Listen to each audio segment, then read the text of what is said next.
Pamirsa, budak manyu nuang rujak. Hatur nuhun masih kena di bruk-brak. Aduh, aya wae. Reuas kunaon, Kang? Aya kenenya. Alhamdulillah. Kang Cik, pami tadi kan nyarioskeun netralitas ieu teh terus kedah amanah anu namina pemimpin teh. Pami menurut Kang Cace lah.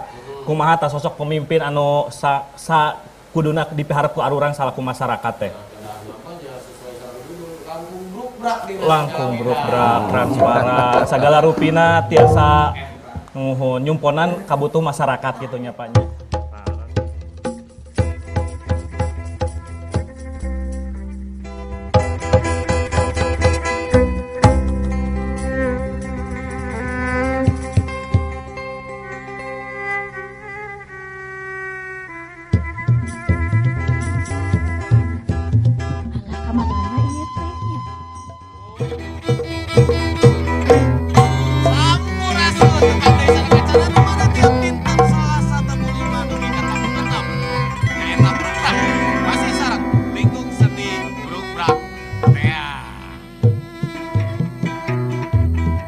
Sampurasun. Alah, kumaha damang? Alhamdulillah. Ayo Pak Basar, damang Pak Basar. Kemana cenah itu? Pak Aep mah kemana cenah? Nuju nugasnya.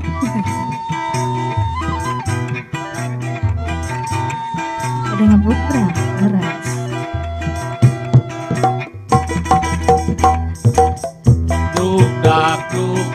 Istilah bahasa Sunda ngandung arti terbuka, puguh tujuanana kaharti masalahna tetep aya aturan mibutuh kejujuran teu bisa sambarangan gumantung kepentingan dina dia sangkan brak-brak masalahna jujurna silih asah asih asuh sangkan brak-brak masalahna rakyat jeung pamarentah aku makan itu kedah bruk-brak cenah Pak Cace itu. Alah, cobi Pak Basar Pak Yudi cobi naon ayeuna tema kanggo dinten ayeuna naon? Jujurna kan pemilu gitu naon. pemilu. Alah, Oh, duka naon tah? Urang bruk-brak pilkadanya. Nah, pilkada. Urang bruk-brakan we nya di dieu. Tah eta.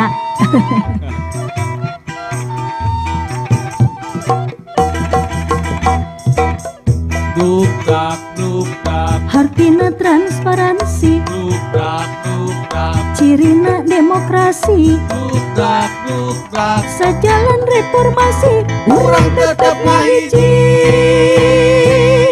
ku jalan bruk brak.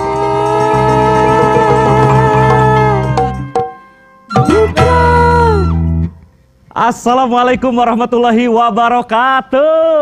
Waalaikumsalam warahmatullahi wabarakatuh. Sampurasun. Kumaha daramang sadayana. Pamirsa daramang. Jag-jag waringkas Kang Ajangnya hatur nuhun. Aduh, ayeuna teh simkuring kelas sate acan ngabuka. Kabari nu nuang sorabi teu bagi-bagi. Pas abi teu aya. Kabagian sabaraha ewang. Pengarsaha teu aya. Pundung. Oh, giliran abi teu aya nuju ka mana gitunya. Anu tuangeun. Hiji. Kenging sabaraha hiji? Oh, lumayan. Lumayan. Bareng ya. Aduh, alhamdulillah hatur nuhun pisan lingkung seni bruk-brak. Tah pamirsa alhamdulillah di dadangat ayeuna Kang Gilang nepangan di pamirsa tangtosna dina pintonan atau pidangan bruk-brak TVRI Jawa Barat anu tayang unggal dinten Salasa tabuh 5 sonten nya. Tah pamirsa sata acenah urang rincik-rincang heula tuh. Kadah aya. Rincik-rincang. Manjer mobil di Bandung Barat. Sidik pisan. Jejer bruk-brak dinten ayeuna rada berat. Mau. Mani panjang, ngemplat, Kang. Ngemplan. Ngemplat, panjang. Ameh langkung panjang, aya hiji deui Kang Cace. Angkat ka Cikarang sareng si Ate. Meser Surabi, Surabi. Aya, itu kamari eta mah. Lu kabari. Angkat ka Cikarang sareng si Ate, meser Surabi rasana mantap. Hartosna. Aya nu terang JPT henteu. JPT teh jabatan pimpinan tetap. Wow deh ya. Wow. Kumaha wauna? Wow, cekap saya. Tadi saurna cenah ieu teh tema ayeuna teh pemilu pilkada masih kena aya kakaitna sareng pemilu tapi ieu teh urang ayeuna jejar dinten ayeuna teh ngeunaan sosialisasi ke ASN fungsi dan tugas mengantisipasi pengisian jabatan pimpinan tetap, dampak politik dan pilkada. Tajantan Sabaraha huruf eta sabaraha huruf. urang etang heula. Panjang 1000 juga namanya. Spesial untuk ikan napas gitu. Berat kan bener? Berat kan Kang? Leres berartinya rincik-rincang abi. Tah ieu mah urang langsung wae ulem ka studio para narasumber anu tangtosna kompeten di bidangna. Anu kahiji dikawitan ku Bapak Ignay Endrawan SHMH salaku asisten komisioner KASN atau napi Komite Aparatur Sipil Negara. Wilujeng sampai sumangga linggih di hati Rampes. Silakan Pak Ignay. Aduh. Sampurasunanya kan. Gop sampurasun. Padahal mah pituin teh mah nanti di Bali. Bapak dari mana, Pak? Dari Bali. Dari Bali. Dari Bali. Bali. Tapi sampurasunna mah tegas. Sampurasun dah tadi latihan heula. Pak Ignay kalau dari Bali salam untuk pembuka kayak gimana, Pak? Om Swastiastu. Oh, Om Swastiastu. Oh, iya, Om Swastiastu. Jawabnya, Pak? Om Iya, Swastiastu Om Swastiastu juga. lagi. Baik. Siap. Iya. Yang kedua, anu kaduanya, Bapak M. Taufan Dwi Putra selaku asisten muda pemeriksaan laporan masyarakat Ombudsman RI. Assalamualaikum, Sampurasun. Waalaikumsalam Rampes, mangga Pak Taufan. sumangga linggih di hatureunang. Siap. Nembe 2, hiji deui bade diteraskeun ayeuna teh nempi enjing. Kanggo minggon payun. Dengan payun. Entong bisi tecekap waktosna.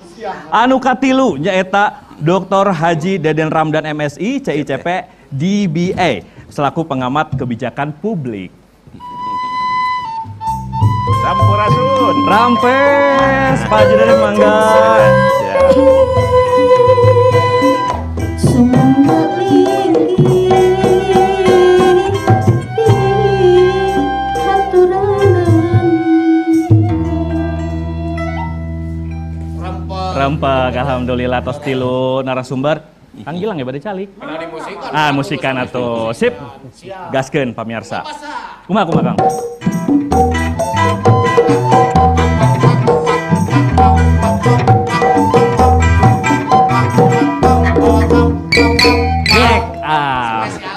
Spesialis. Sebenarnya masih keneh milari gerakan gitu. Supaya temponya sama gitu ya. Oke, selamat sore Wilujeng Sonten, Bapak-bapak. Kumaha damang? Apa kabar? Pangestu. Ada yang dari Bali, dari Jawa Barat juga ada. Kalau Pak Taufan dari mana, Pak? Saya dari Surabaya sebenarnya. Oh, Surabaya. Lengkapnya leres, jangan orang campur-campur artinya ininya. Pak kalau mau diminum silahkan diminumnya Paknya.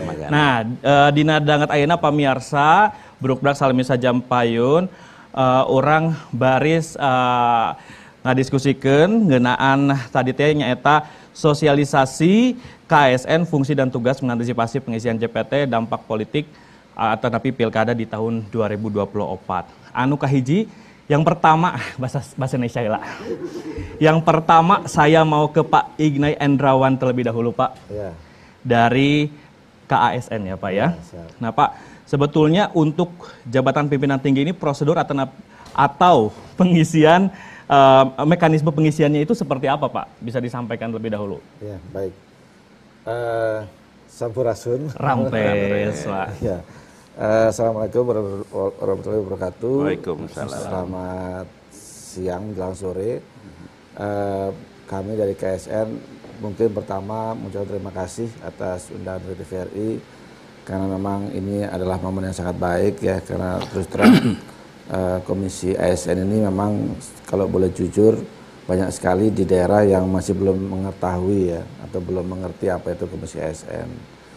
Nah, oleh sebab itu melalui TVRI ini kami sangat berterima kasih ya atas nama lembaga pimpinan, dan tentunya terkait dengan apa yang tadi ditanyakan oleh Mas Gilang, perlu kami sampaikan bahwa pengisian jabatan pimpinan tinggi ini itu ada dua, Pak Mas Gilang. Ada dua, yaitu pertama berkaitan dengan manajemen talenta. Yang kedua juga melalui proses pengisian mutasi, rotasi, dan seleksi terbuka. Nah, dua ini ada dua cara yang berbeda, tetapi ketika sistem meritnya sudah baik, ya, maka menggunakan jalur manajemen talenta.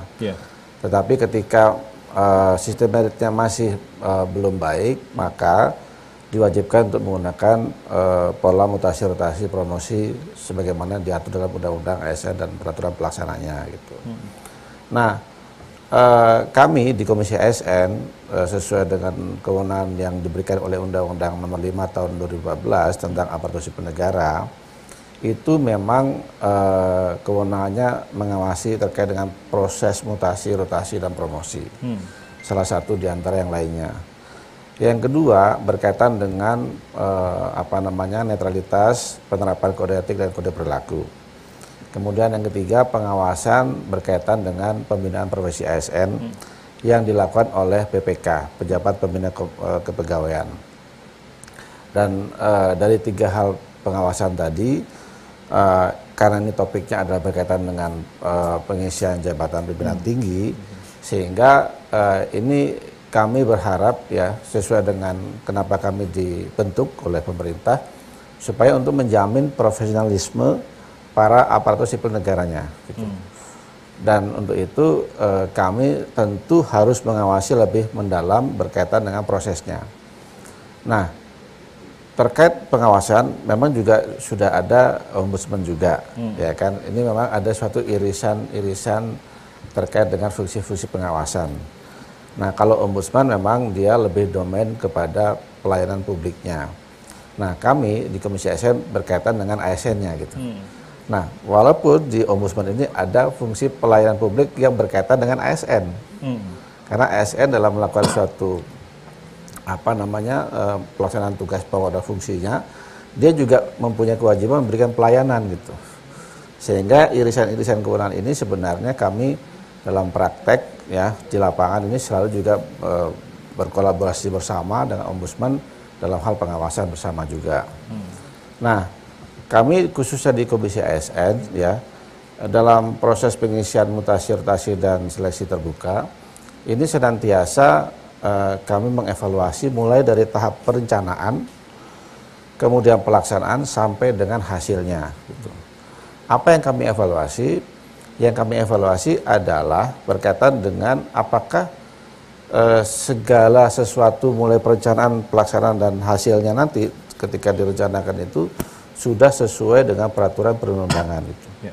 Nah, manakala ini tidak sesuai dengan peraturan perundang-undangan, maka ini bisa menjadikan suatu celah yang bisa menjadi objek gugatan atau bisa menjadi celah untuk menjadikan proses di pengadilan tun gitu. Nah, kami di Komisi ASN dalam memberikan suatu rekomendasi, ini rekomendasinya di dalam Undang-Undang ASN ini sifatnya mengikat. Tidak hanya mengikat, tetapi juga wajib ditindaklanjuti. Nah, sehingga sebenarnya rekomendasi ini bukan dalam makna saran, tetapi dalam makna harus dilaksanakan gitu. Karena ini merupakan perintah Undang-Undang ASN. Sama halnya ketika prinsip dilitigasi dalam pengadilan itu juga sifatnya mengikat dan harus dilaksanakan. Ini juga sama, cuma ini non litigasi gitu. Nah, tata cara terhadap proses pengisian jabatan pimpinan tinggi ini dari PPK ya. PPK ini adalah pejabat pimpinan kepegawaian ini adalah bupati kalau dia di daerah atau wali kota, kalau provinsi gubernur, kalau dia di pusat kementerian atau kepala badan.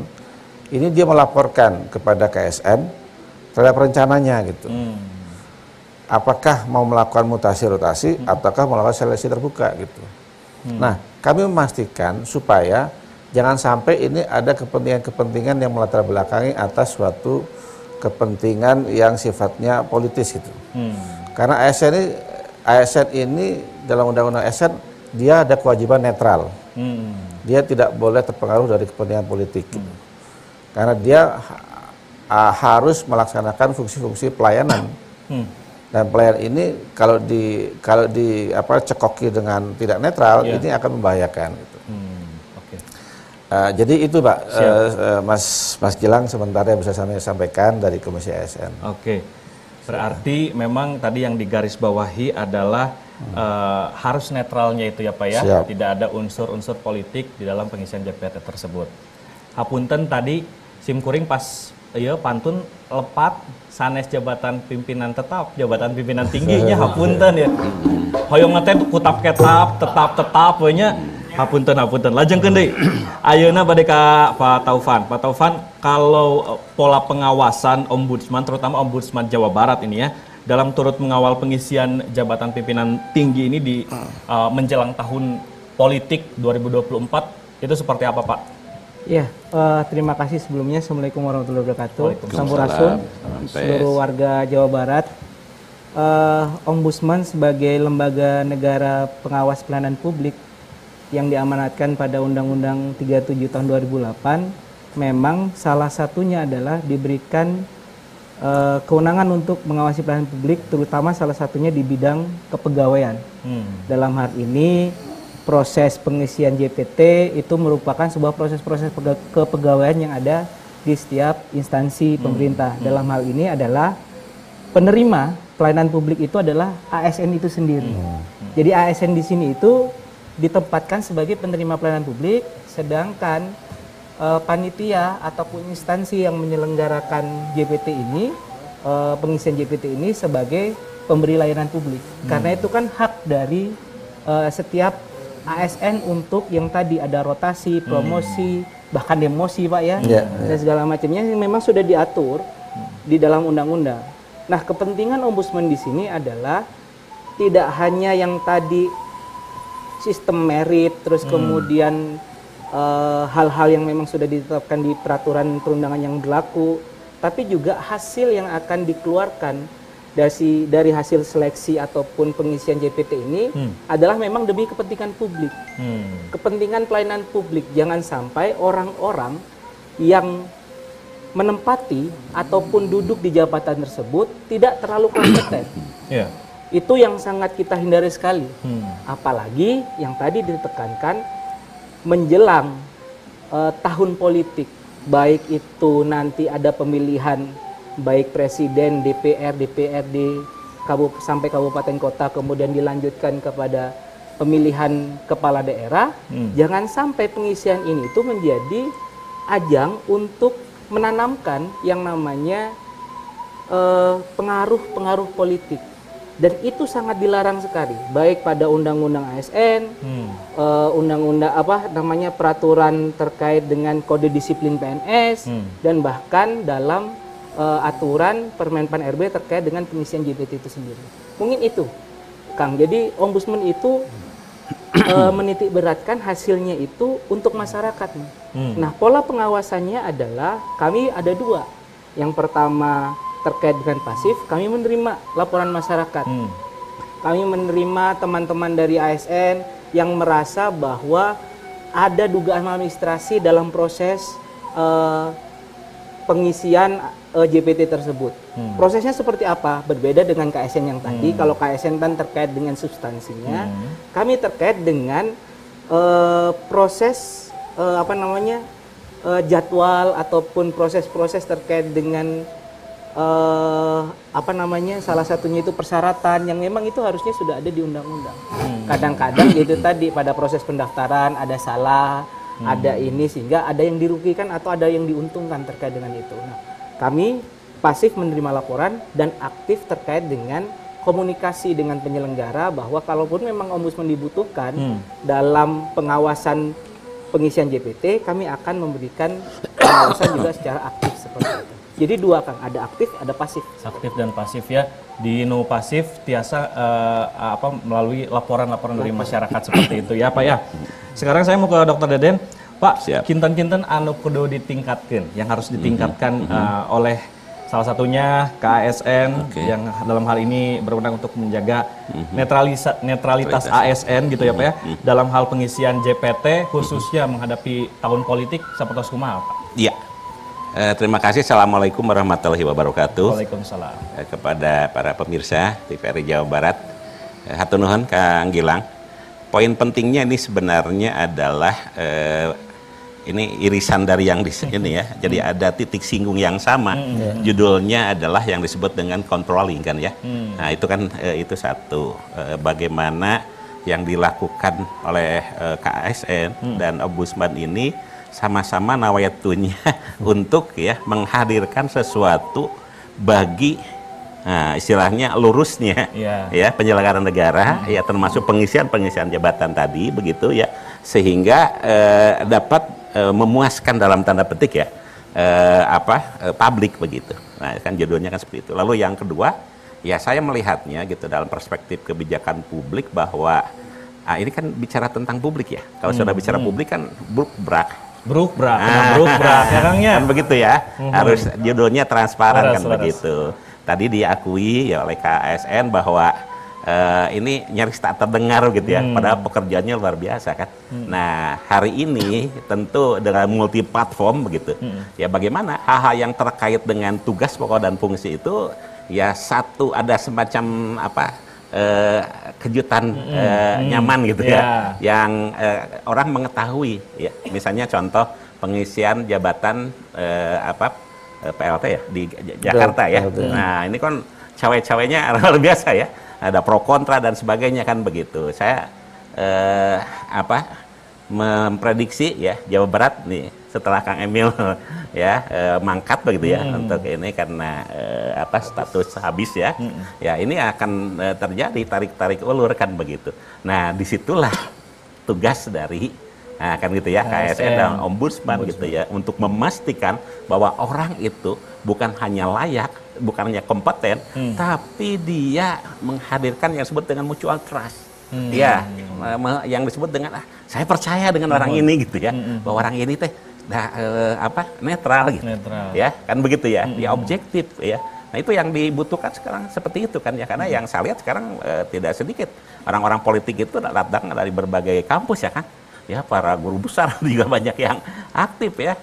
Ya mungkin yang bersangkutan mengundurkan diri atau cuti atau ngarar ya dan seterusnya begitu. Jadi mereka piawai gitu para politician itu ya kedah mabi pinter kada lakong pinter deh. Nah, kan begitu ya.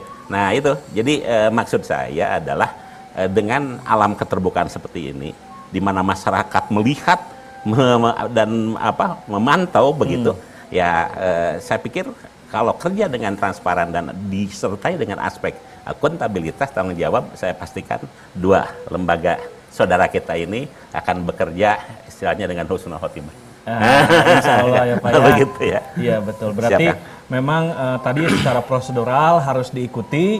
Terus tadi kan ada lintas untuk pengaduan juga melalui Ombudsman sebagai juga yang mengawasi. Terus juga nanti kita akan lanjutkan kembali terkait dengan seperti apa langkah dari KASN sendiri untuk menjaga netralitas ini ya Pak ya. Tadi baru sebatas pengenalan kepada publik. Anu manco dinten ayeuna naon sih komite ASN teh, mungkin sebagian orang baru paham, baru tahu ya Pak Deden ya. Nah, nanti sabadareureuh. Aduh, campur-campur teh ya. Nanti setelah jeda kita akan kembali. Ulah kemana-mana, tetap di Brukbrak.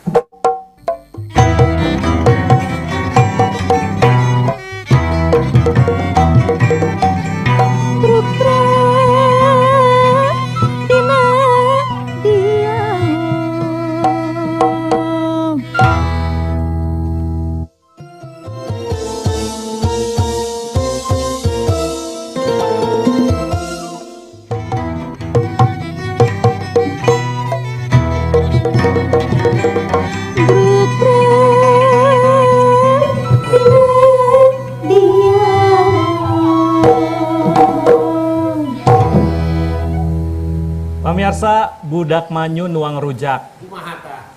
Hatur nuhun masih kena di Bruk Brak. Aduh, aya wae. Reuas kunaon, Kang?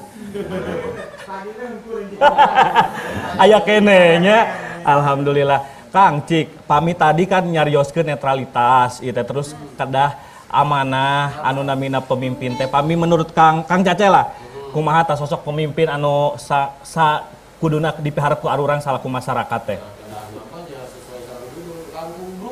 Langkung Bruk Brak, transparan, segala rupina tiasa nyumponan kabutuh masyarakat gitu nya Pak nya. Nah, terus bisa orang lajengkeun dewe nya tadi peran-peran dari Komisi Aparatur Sipil Negara sudah disampaikan ya Pak ya. Iya. Nah, mungkin sekarang lebih kepada menjaga netralitas aparatur sipil negara ini khususnya dalam jabatan pimpinan tinggi, apa yang perlu dilakukan khususnya mungkin dalam menuju ke tahun politik 2024. Iya, baik, terima kasih Kang Gilang.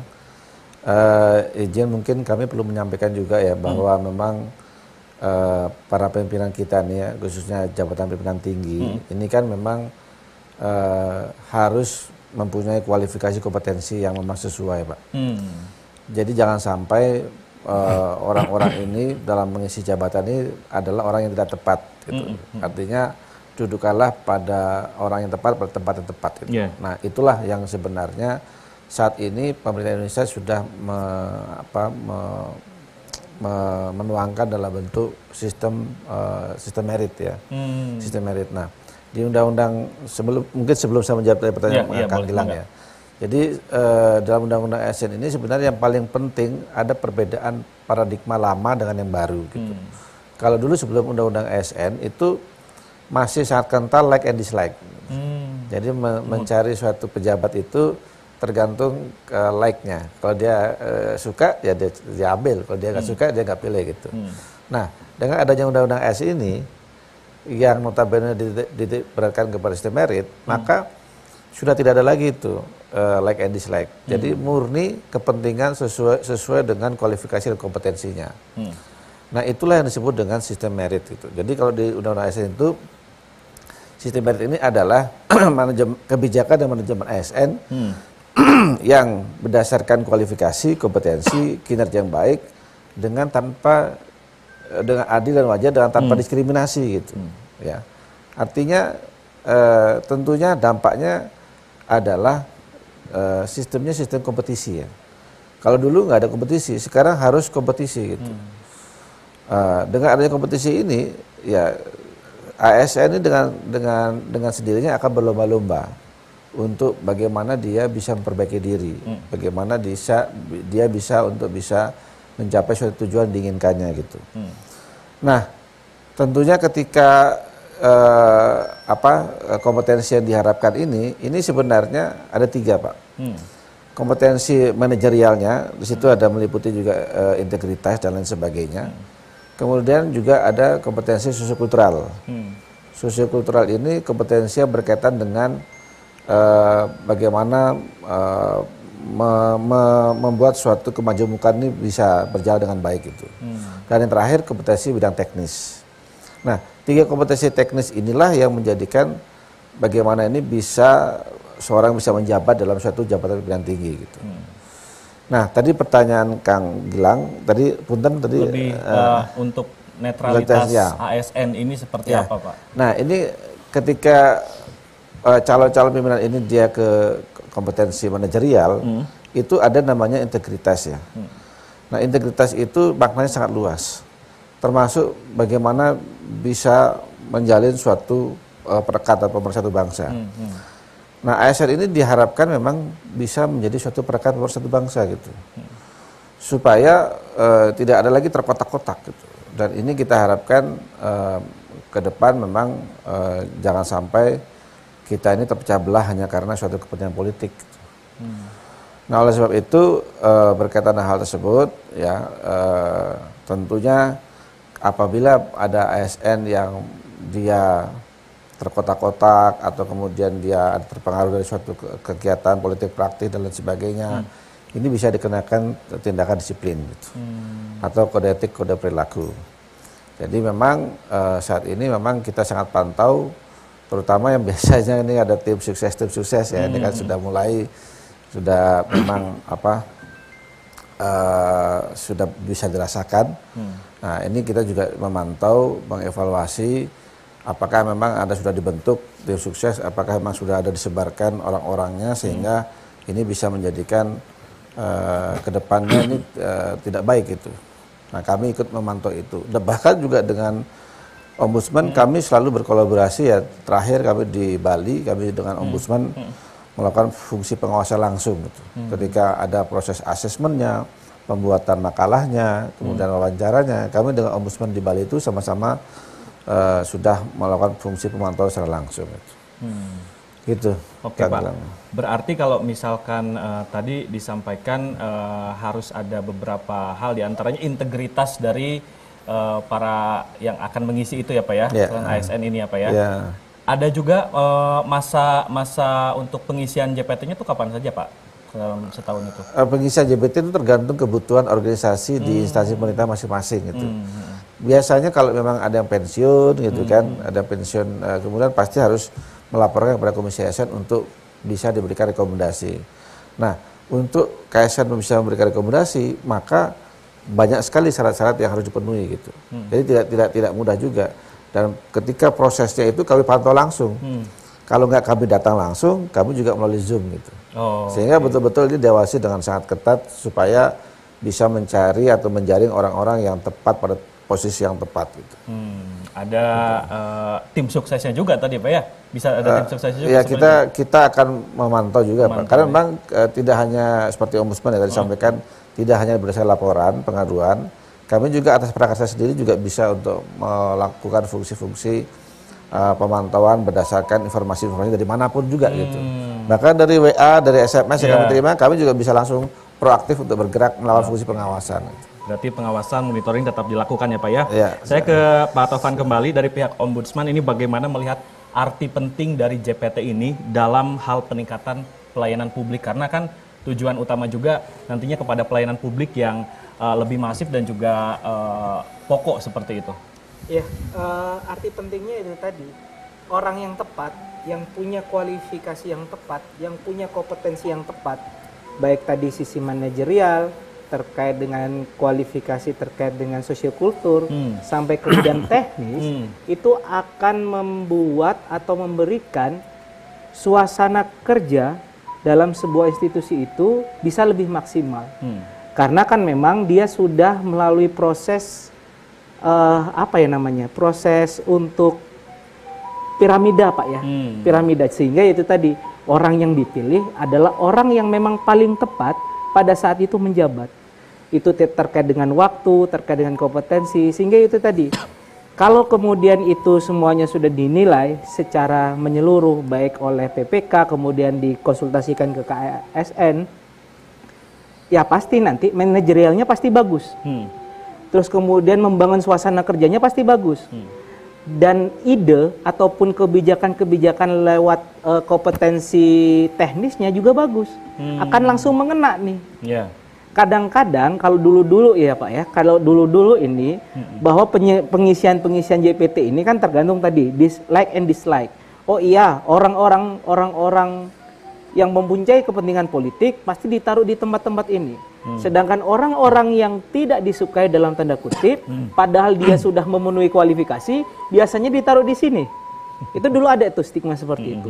Nah ini ingin dirubah oleh negara, oleh pemerintah, oleh DPR melalui mulai dari undang-undang ASN, kemudian sistem meritnya, sistem kode etik, kode perilakunya, sehingga itu tadi yang tumbuh dari sistem kompetensi tadi itu adalah sistem piramida. Satu yang paling paling tinggi kualifikasinya, paling tinggi manajerialnya dan paling tinggi sosiokulturnya, itu adalah yang kita pilih sebagaimana yang diamatkan oleh undang-undang. Setelah itu semua beres, pasti nanti dia pasti bisa dengan mudah dengan mengejawantahkan tugas dan wewenangnya itu untuk melayani masyarakat. Kalau seorang pimpinan saja tidak tahu tugas dan fungsinya, tidak tahu kompetensi teknisnya dia, bagaimana Contohnya nih ya, dia sebagai seorang kepala dinas kesehatan, tapi dia tidak tahu terkait dengan bagaimana sih fungsi dokter, bagaimana sih fungsi masyarakat sebagai penjaga kesehatan masyarakat, dan bagaimana fungsi terkait dengan puskesmas itu sendiri dan rumah sakit. Kalau dia tidak memahami hal itu, bagaimana dia akan mengambil kebijakan? Bagaimana dia akan menempatkan dokter-dokter yang tepat? Oh iya, kemudian pemerataan dan segala macamnya. Itu yang paling penting, Kang. Jadi orang yang tepat ini adalah salah satu sebenarnya dari pijakan bagaimana pelayanan publik bisa berjalan maksimal seperti itu. Ada rules dan juga hal yang perlu disesuaikan dan juga memang ini untuk menjaga netralitas dari ASN tersebut ya, sehingga kualitasnya juga sesuai dengan kapabilitasnya dan juga kompetensinya seperti itu ya Pak ya. Sekarang saya kembali ke Pak Deden. Pak Deden, kalau misalkan ngelihat tahun-tahun sebelumnya gitu ya, bagaimana kira-kira upaya untuk bisa mengantisipasi hal-hal yang tidak diharapkan dalam pengisian JPT ataupun juga secara netralitas ASN ini Pak? Iya kan berangkat dari paradigma tadi ya, kan begitu ya. Sebelumnya lebih kuat ke spoil system ya, kemudian bergeser ke merit system. Ya titik tekannya sebenarnya adalah kan ada ini ya Kang ya, terkait bahwa posisi peran ASN itu sebagai pelaksana dari kebijakan publik, pelayan ya dari publik ya, untuk kemudian juga dia harus memastikan bahwa yang disebut dengan public servant itu adalah menjadi roh ya, bagian dari keseharusan dia ya, dengan status sebagai ASN. Itu yang kedua. Kemudian yang ketiga begitu ya. Nah, jelas bahwa ada hal yang tidak berubah dulu dengan sekarang ya, prestasi, dedikasi, loyalitas dan ketidaktercelaan ya Kang ya. Itu seperti itu ya. Sekarang mungkin ada yang disebut dengan kompetensi, integriti dan sebagainya ya. Tapi menurut saya yang paling penting adalah ya ini persenyawaan antara dia dengan masyarakatnya. Kan gini ya, ada pamong praja, ada pangreh praja ya Pak ya. Nah, kan begitu ya. Nah, ada yang mengemong dan ada yang ingin dilayani kan begitu. Ya, kita harus jujur mengatakan bahwa tidak sedikit ASN ya yang ingin dilayani oleh masyarakat dalam tanda petik kan begitu. Dan ya jelas ini di sebelah mana nih persoalannya? Karena bisa jadi mungkin dari asesmen ya dan sebagainya bagus, tapi pas dilaksanaan masuk angin. Kan bisa jadi begitu ya, keluar aslinya, karakternya kan begitu. Lalu yang berikutnya juga, ya saya melihatnya begitu ya, tadi dari kaitan dengan netralitas. Kan ada dua, netralitas dan independensi gitu ya, independen ya. Kalau disebut netral sama sekali kan nggak mungkin ya, setiap orang punya pilihan ideologi dalam tanda petik masing-masing. Yang jadi problem adalah ketika masuk dalam dunia politik dan ketika masuk dalam tahun politik, misalnya contoh pemilihan kepala daerah ya, sekda mau pensiun dia mencalonkan, bupati incumbent mau mencalonkan lagi, sekda itu kan pimpinan tertinggi dari ASN ya Pak, kan begitu ya. Nah sementara bupati adalah pimpinan jabatan politis ya di daerahnya. Nah bisa jadi ada keterbelahan di situ. Nah, oleh sebab itu kemudian, nah ini tugas dari bapak-bapak ini ya, untuk ya melakukan peran dan fungsinya, sehingga ya dipastikan bahwa hal seperti itu kalau dihilangkan nggak mungkin ya, tapi direduksi. Saya orang daerah Kak, ya di kota kabupaten banyak ini, bahkan saya melihat misalnya hubungan bupati dengan wakil bupati itu rata-rata hampir 60% lebih, itu maksimal 2 tahun, setelah itu jalan SDM selamatkan diri masing-masing. SDM selamatkan diri masing-masing. Kan begitu ya. Ya itu yang jadi problem itu, kasihan itu ASN yang di bawah gitu ya. Mau ikut ke sini gimana? Ini takut ya, dan seterusnya, sehingga kemudian ya itu tadi penyakit lama, spoil system, suka tidak suka yang diambil. Dia bukan orang yang kompeten, tapi loyalitas dia ke saya habis-habisan dia, dan seterusnya. Ya udah saya tempatkan dia di posisi ini ya. Bahkan tidak sedikit, maaf kata ya, kalau saya terpilih maka Anda akan, nah kan gitu ya, saya tempatkan di jabatan ini ABCD dan sebagainya, yang notabene ini bertolak belakang dengan ya asesmen ya, dengan indikator-indikator yang dibuat oleh KSN dan Ombudsman. Itu problem utamanya di situ kan. Itu seperti itu. Oke. Masih ada kecenderungan yang tadi itu ya Pak ya? Iya, secara faktual seperti secara itu. Faktual seperti itu, tapi balik lagi setiap tahunnya atau setiap momennya kita juga terus berharap bahwa apa yang sudah disampaikan tadi dari KSN atau Ombudsman ini bisa dipenuhi, ditepati sesuai dengan yang dijalankan ya Pak ya, proseduralnya ya. Saya kembali lagi ke Pak Endrawan, gimana pola koordinasi ASN dengan KSN dengan instansi lainnya dalam turut mencegah potensi celah pengisian JPT supaya tidak terintervensi dengan kepentingan politik, Pak? Iya, terima kasih, Kang. Jadi seperti yang kami sudah sampaikan tadi, kan dalam berkolaborasi ini kan wajib hukumnya gitu. Jadi irisan-irisan antar instansi ini selalu akan ada, ya. Tidak hanya dengan ombudsman, dengan KPK juga berkaitan dengan jual beli jabatan gitu kan. Itu pasti selalu akan ada irisan-irisan kewenangan gitu. Nah, kami selalu senantiasa berkolaborasi bersama gitu. Ketika ada irisan-irisan yang menyangkut satu sama lain kewenangan di instansinya masing-masing. Nah, tadi mencermati apa yang disampaikan dari Kang Deden, bahwa kalau dulu itu ya sistem mutasi rotasi dan seleksi terbuka ini itu tidak tiga besar ya. Jadi sekarang hak prerogatif yang diberikan oleh undang-undang kepada PPK, kepala daerah, itu hanya 3 besar, Pak. Selebihnya itu nggak punya kewenangan terkait dengan untuk memilih orang gitu. Karena proses mulai dari pembuatan makalah, ya kan, kemudian dia ada asesmen, ya, asesmen itu dari pihak luar. Nanti kemudian ada juga rekam jejak, kemudian ada juga wawancara. Nah, wawancara juga ada pihak luar juga, pansel gitu. Jadi inilah yang menjadikan latar belakang objektivitas dalam suatu menilai calon-calon atau kandidat pimpinan tingkat tinggi gitu. Nah, oleh sebab itu tidak mungkin bisa diintervensi karena undang-undangnya sudah dibuat sistem seperti itu gitu. Kalau dulu kan tidak 3 besar, kalau sekarang hanya dibatasi prerogatifnya 3 besar. Dia bisa milih nomor 1, bisa milih nomor 3, bisa milih nomor 2, tapi tidak boleh milih nomor 4, nomor 5 nggak boleh gitu. Karena nanti di ranking, siapa yang nilai terbaik di ranking ranking 1, ranking 2, ranking 3. Nah, 3 ranking terbesar itulah yang prerogatifnya PPK boleh memilih gitu. Nah, disitu kalau beda kalau zaman dulu nggak ada seperti itu sistemnya.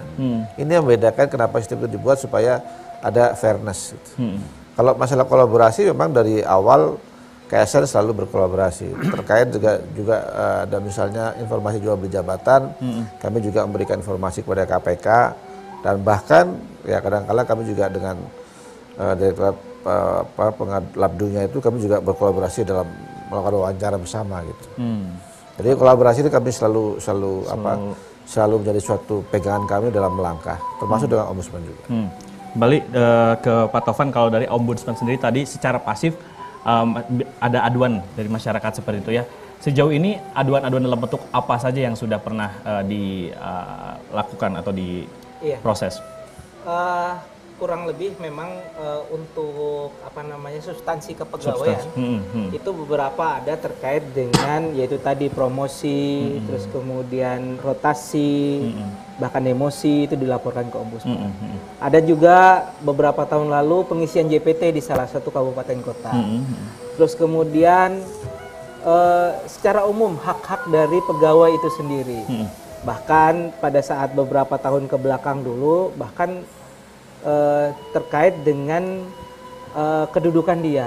Kadang-kadang yaitu tadi Pak, karena like and dislike tadi, ini tidak ngomong masih dalam tataran JPT Pak ya, tapi masih dalam tataran mungkin staf, kabit, segala macam yang itu, yaitu tadi sehingga dia merasa dia tidak bisa mengembangkan diri, mengembangkan karir dan mengembangkan kompetensinya. Nah itu kan juga yang harus sebenarnya kita jaga dari awal seperti itu.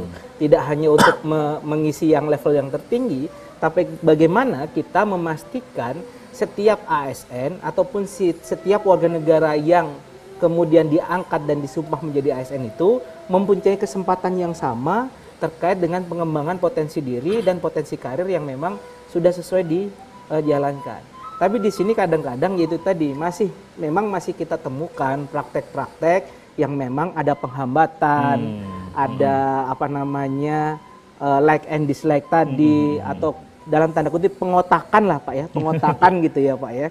Oh, orang ini karena memang pemikirannya berbeda, kami tidak ngomong bahwa pemikiran itu salah atau benar, tapi pemikirannya berbeda saja dengan pimpinannya atau rekan sejawatnya, bisa saja dia akan dianggap bahwa dia tidak sejalan dengan hal itu seperti itu. Itu ada yang dilaporkan ke kami. Terus kemudian terkait dengan JPT yang dilaporkan itu terkait dengan panitianya Pak biasanya. Nah itu juga kita harus memastikan, kami juga sering teman-teman kami di Ombudsman Pusat juga memastikan bahwa prosesnya itu tidak hanya pendaftaran, tapi penentuan panitia ini, panitia pemilihan ini juga harus memang benar-benar sesuai dengan peraturan yang tadi, yang tidak boleh punya konflik kepentingan, yang tidak boleh yang dalam tanda kutip terbebani terkait dengan yang tadi itu politik-politik tadi, sampai kemudian orang-orang yang mengetahui, menguasai kompetensi bagaimana, siapa sih orang yang cocok untuk mengisi jabatan tersebut. Sehingga ya tadi, dari hulu sampai hilir, dari bawah sampai atas, sistem merit yang dibangun oleh pemerintah itu dapat berjalan maksimal, seperti itu. Kalau kami dengan KSN biasanya oleh teman-teman pusat, biasanya langsung tuh Pak. Kalau biasanya kalau ada laporan kami itu terkait dengan hanya prosedural Pak. Prosedural yang ini. Tapi kalau terkait pengawasan langsung dengan hasil segala macam, itu KSN. Kami hanya meminta KSN panitia ini sudah melaksanakan prosedural secara tepat tidak? Ini habis ini seperti ini. Kalau ada satu saja yang dilewati atau tidak dilaksanakan, itu menjadi salah satu potensi maladministrasi. Dan itu yang biasanya dilaporkan ke ombudsman seperti itu. Kalau yang aktif tadi yaitu diskusi, kemudian turun bareng tadi di ombudsman Bali, dan hal-hal yang lain yang memang kita bisa komunikasi. Biasanya kan kalau terkait dengan ASN itu, ombudsman itu dengan Kemenpan RB, dengan Kemendagri, terus kemudian dengan KASN, biasanya itu tadi, duduk nih, oh ya masalah di ASN di bawah yang dihimpun oleh ombudsman seperti ini. Oh ya kebijakan terkait dengan kepegawaiannya seperti ini, kebijakan terkait dengan ininya seperti ini. Kebijakan terkait dengan perekrutannya atau penyediaannya seperti ini. Jadi kami selalu berdiskusi seperti itu. Ya tentunya masih ada beberapa ikhtiar ya Pak ya, untuk bisa terus mengontrol dan mengawasi pengisian JPT khususnya. Nah, ke Pak Deden kembali Pak, kalau melihat titik kerawanan dalam hal pelanggaran itu ada ya Pak ya. Kemudian apa yang bisa disisipkan moral gitunya untuk para ASN ini yang mungkin akan mengisi JPT khususnya, ya kembali lagi tentang tadi dari fase-fase era sebelum-sebelumnya sampai dengan sekarang, kecenderungan pelanggaran dan penyelewengan itu seperti apa Pak? Mungkin bisa ditanamkan juga kepada para ASN ini. Ya memang ini gampang-gampang susah ya. Ya karena berhubungan dengan persoalan diri ya, habit ya. Misalnya kalau sekarang ini ekosistem ya. Nah kan begitu, yang lingkungan yang mendukung, mestakung ini yang seperti apa kan begitu ya. Tapi paling tidak begitu, ini kan bisa dikikis begitu ya, dengan sikap profesional kan. Yang kedua dengan maksimalnya ya KASN bekerja ya, maksimalnya peran dari ombudsman ya, akan begitu. Di samping tadi ya disampaikan ini kan problem di kita ini adalah terkait dengan koordinasi, sinkronisasi, simplifikasi ya dari masing-masing kementerian lembaga atau komisi dan seterusnya yang terkait di dalam fokus kepada ya integriti moral itu kan seperti itu ya. Jadi sampai hari ini saya susah untuk bisa menyatakan di sebelah mana kita memulai gitu ya. Orang mengatakan keteladanan ya dan sebagainya.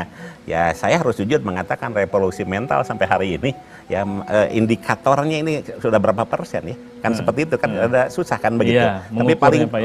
Tapi paling tidak misalnya kalau pernyataan terakhir dari Pak Luhut Binsar Panjaitan di depan KPK, mengapa KPK ini sekarang mulai berkurang ya, temuan-temuan atau operasi tangkap tangan dan sebagainya, itu karena keberhasilan, gitu ya, lembaga pengawasan ya terhadap ASN, ya para pejabatnya yang ya bekerja on the right track, ya paling tidak secara formal bacanya seperti itu ya, meskipun di balik itu bisa jadi ada pro kontra ya, tidak begini tidak begitu kan gitu ya. Tapi saya yakin dan percaya bahwa negeri ini diisi oleh orang baik lah gitu ya. Kalau tak ada orang yang tidak baik, mari kita singkirkan. Seperti itu rules yang memang kan? Formalnya seperti itu ya Pak ya. Terakhir mungkin Pak Ernawan bisa disampaikan juga himbauan atau harapannya ke depan selaku dari Komisi ASN. Ya terima kasih Kang. Kami KSN ya untuk tahun 2023 ini sebenarnya sudah 400 lebih Pak. 400 lebih mengembalikan pejabat pimpinan tinggi yang tadinya didemosi ya, entah karena kepentingan politik atau karena kepentingan lain, sudah kami kembalikan ke dalam posisi semula gitu. Nah kita bisa bayangkan kalau pada waktu Komisi ASN tidak ada, ini para ASN mengadu ke siapa kan? Ya kan? Nah, kami di Komisi ASN sudah berhasil mengembalikan ya 400 lebih. Nah, ini merupakan harapan semua ASN. Dengan kehadiran ASN ini mudah-mudahan ASN ada yang melindungi gitu. Dan sekaligus dalam momen yang baik ini kami juga menghimbau kepada para ASN jangan sungkan-sungkan untuk selalu kalau misalnya ada suatu masalah atau suatu kendala silakan konsultasi ke Komisi ASN. Kami sangat terbuka, ada di website ya. Websitenya jelas ada ksn.go.id ya, atau e-lapor juga bisa ya, atau melalui jalur-jalur telepon, sambungan telepon kami sangat proaktif ya saya itu. Demikian. Siap. Terima kasih banyak Pak Ignay Endrawan SHMH selaku Asisten Komisioner KSN, M. Taufan Dwi Putra selaku Asisten Muda Pemeriksaan Laporan Masyarakat Ombudsman RI. Oke Bapak Dr. Haji Deden Ramdan MSI, CICP DBA selaku pengamat kebijakan publik. Mudah-mudahan diskusi hari ini bisa lebih meningkatkan awareness ya, kepekaan di antawisna para ASN dalam menjaga netralitas, integritas oge dalam menghadapi tahun politik. Terus panginten tadi beberapa prosedural dan juga mungkin hal-hal yang bersifat moral untuk kebaikan kualitas dan juga kinerja ASN ini bisa lebih baik di Indonesia khususnya. Amin ya rabbal alamin. Terima kasih atas waktunya para narasumber. Aduh pemirsa tekaraos geningannya obrolan orang teparantos di panutung waktos simkuring Gilang Hafizi ngaturkeun nuhun pisan kana peratosanana tepang deui Minggon Payun. Bilujeng sonten wassalamualaikum warahmatullahi wabarakatuh. Waalaikumsalam.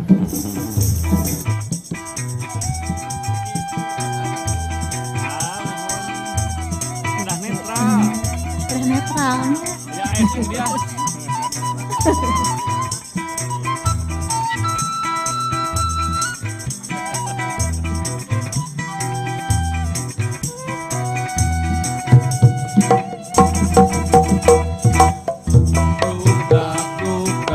Istilah bahasa Sunda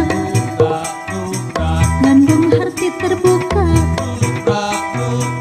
puguh tujuanana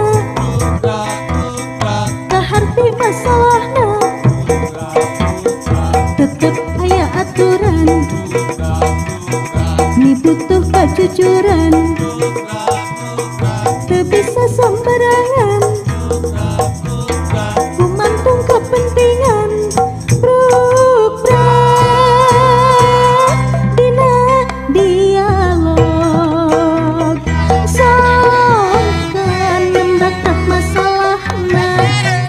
Jejerna silih asah asih asuh wangkan nembrakrak masalahna rakyat jeung pamarentah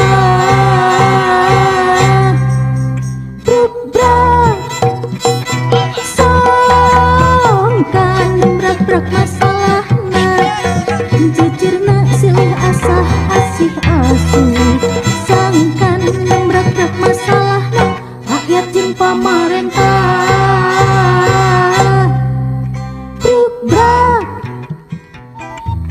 Kada brukrak cenanya apa mau pami bade brukrak di dieu nya urang brukrak laras tepang deui Salasa Payun ulah hilang tabuh 5 deui ka tabuh genap sonten di TPRI Jawa Barat. Hatur nuhun.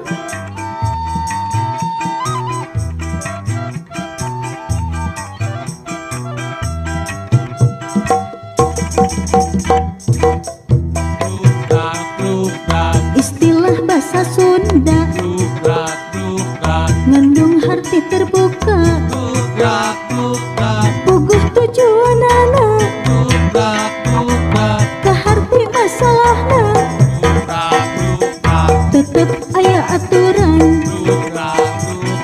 ni butuh